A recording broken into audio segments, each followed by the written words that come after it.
Film bermula dari diperlihatkannya sebuah mobil yang sedang melaju kencang menghindari kejaran. Tak lama setelah itu, stop. Dan di sini disebutkan bahwa ini adalah hari terbaik dan terburuk dalam hidup kami. Dan inilah dia.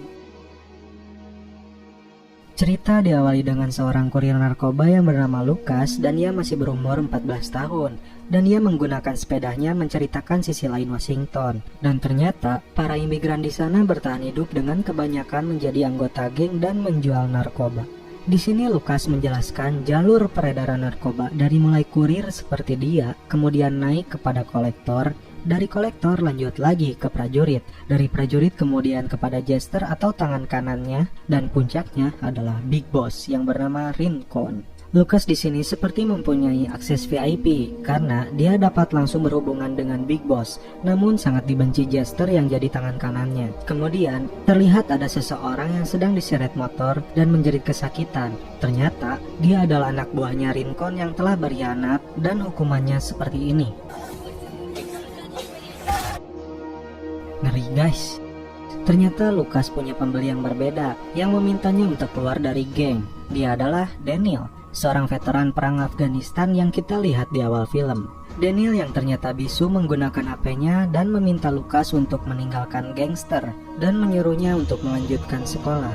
Namun faktanya dia sendiri tetap membeli narkoba kepada Lucas. Berpindah scene kepada sang Big Boss. Dia sedang berada di rumahnya dan dia mengintip dari balik gerbang ada sebuah mobil dan beberapa penumpang di dalamnya yang sepertinya sedang mengawasi rumahnya. Dan tak lama setelah itu, Rincon langsung menghampiri adiknya dan berpesan untuk bersiap malam ini.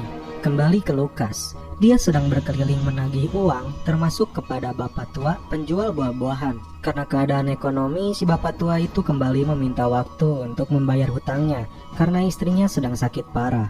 Akhirnya Lucas memaafkannya dan memberinya waktu sampai dengan minggu depan. Kembali ke Rincon, datang seorang pendeta ke rumahnya. Dia memberi saran agar upacara pernikahan adiknya sebaiknya dilakukan di gereja. Tapi Rincon menolaknya karena alasan keamanan mereka.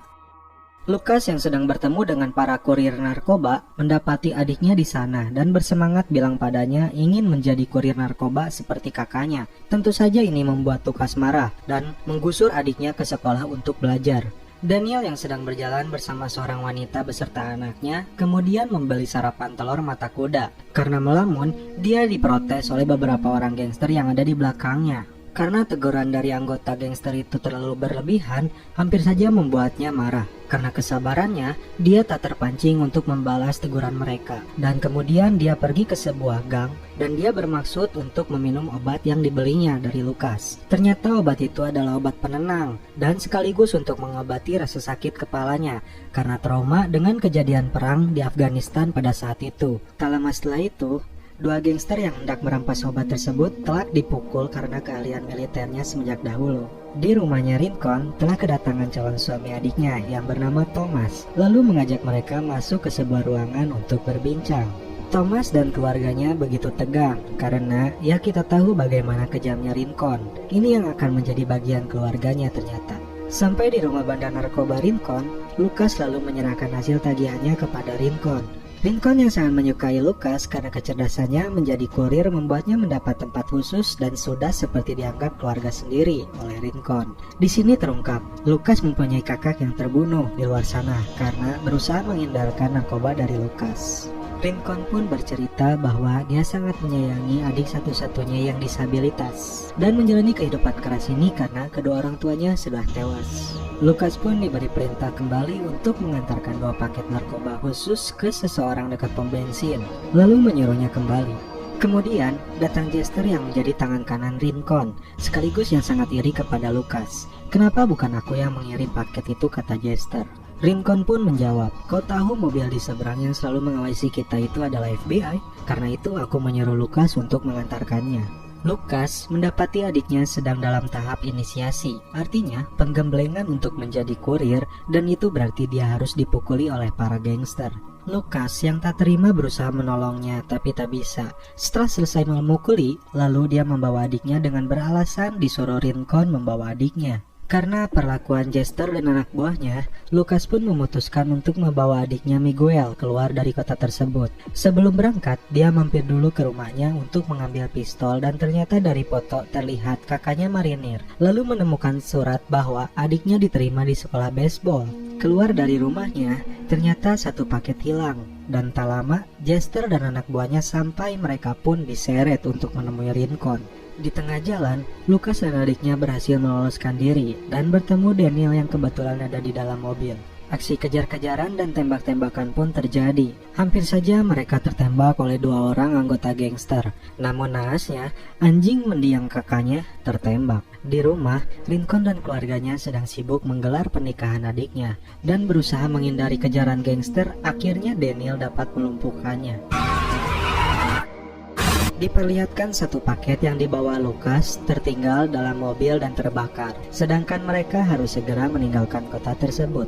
Jester yang melaporkan kejadian ini kepada Rincon kemudian menyuruh seluruh anak buahnya menangkap hidup-hidup Lucas dan membawa paketnya.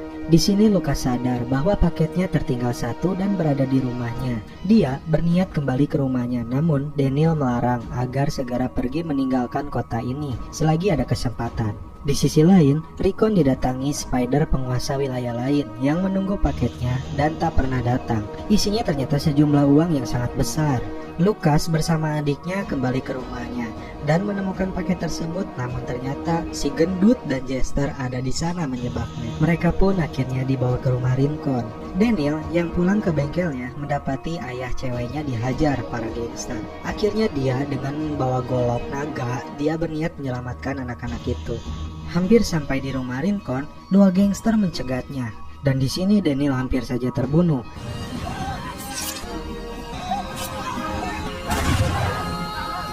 Dan membayangkan ketika dia sedang berperang di Afghanistan, dia melihat anak kecil membantu para teroris hingga membunuh teman-teman prajuritnya. Daniel membawa 1 orang gangster untuk dijadikan tawanan, dan di sini Daniel melihat FBI dalam mobil dan berencana memancing FBI melakukan serangan ke rumah bandar narkoba tersebut. Akhirnya peperangan pun terjadi. FBI dan para gangster terlibat dalam peperangan. Satu persatu gangster tewas tertembak. Begitupun para polisi, banyak juga yang tewas. Akhirnya Daniel berusaha masuk dan menyelamatkan kedua anak tersebut. Adik perempuan Rincon akhirnya tewas tertembak juga. Setelah Daniel berhasil menyelamatkan diri keluar dari rumah Rincon, ternyata Jester dan Rincon mengejarnya. Sampai pada akhirnya Jester berhasil mengejar mereka.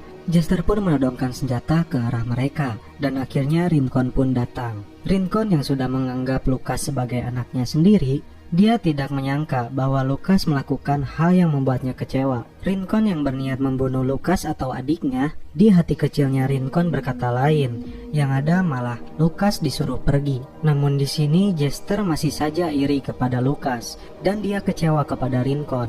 Tak diduga, dalam perdebatan antara Jester dan Rincon, pada akhirnya Rincon tewas di tangan Jester. Akhirnya Lucas dan adiknya pun berhasil naik kereta dengan membawa uang yang sudah diselipkan oleh Daniel di jaket Miguel. Di sini Jester yang emosi akan menghabisi Daniel dengan menodongkan senjata ke kepalanya. Namun tiba-tiba dari belakang di luar dugaan, si gendut yang awalnya membela Jester langsung menembak Jester. Di akhir cerita, Lucas dan adiknya berada di kereta, dan ketika adiknya memakai jaket, dia merasa ada sesuatu di dalam sakunya. Pas dibuka, ternyata uang yang dicari Jester. Lucas yang melihat uang itu, dia langsung mengambil dan menyimpannya dalam tas, dan berkata kepada adiknya, "Kita berhasil." Dan film pun berakhir.